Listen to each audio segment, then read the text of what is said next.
Hello guys, for this last video here on the atom, we're going to talk about isotopes. And an isotope is an atom that is the same element, but we are going to be dealing with different number of neutrons. So for example, when we were drawing our Bohr models of calcium, we were drawing 20 protons and 20 neutrons. What's going to be different now is we are still going to be drawing calcium. So we still have to have the 20 protons because we still are wanting calcium. But what's going to be different now is maybe now we only have 18 neutrons. Okay. Again, you still have to have the same number of protons because these are now what are called isotopes of one another. Okay, they have the same number of protons, both have 20 protons, but now this number of neutrons has changed. Okay, isotopes are used in a lot of carbon dating. They're used in fusion and fission of nuclear fission and fusion. They're used in a lot of different places, and we'll talk about some more things. We'll do some things with radioactive dating to get us familiar with isotopes. But let's go into the actual nuts and bolts of isotopes. So first off, mass number. Okay, mass number is the sum of the protons and neutrons in an atom's nucleus. It is a whole number. Okay, what I see a lot of people get things wrong is they think it is the decimal number on the periodic table. That decimal number is what is called the average atomic mass. It is not the mass number. The mass number is a whole number. It'll be like 25, 16, 18, 235. Okay, it's a nice whole number. Okay, to distinguish the isotope is given with the symbol. So C14. So there's the 14, nice whole number. That's the mass number. Okay, now what I've got here is the isotope notation. This is what you want to pay attention to. So A is the mass number, and again, that is protons plus neutrons. Z is the atomic number, the number of protons. That comes directly from the periodic table. And X is the element symbol.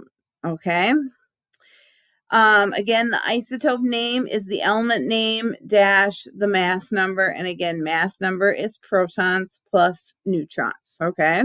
And you always have to be given some information about the mass number, either the protons and the neutrons or the mass number, some information about it. Okay, so let me show you how this works out. I know this is kind of broken up and not the best thing here, but the name cadmium-110, the mass number is 110, so I filled that in there. Okay, here's the symbol, 110 in the upper left, 48 for cadmium from the periodic table, 48. Number of electrons is 48. The number of protons and the number of electrons is the same because we are dealing with neutral atoms. And then to get 62, I took my mass number of 110 and subtracted the 48 from the number of protons, and that gave me 62. Okay. Now for the next one, okay, the name. I am working with element K, which is potassium. And then I do dash my mass number, and my mass number is in the upper left-hand corner, which is 41. So I have potassium dash 41. My mass number is 41, so you can go ahead and fill that out. My number of protons from the periodic table or from the lower left is 19. The number of electrons is the same as 19. And then to get my number of neutrons, I'm going to take 41 minus 19. And I will get 22, which is my number of neutrons. And that's how I fill out that table.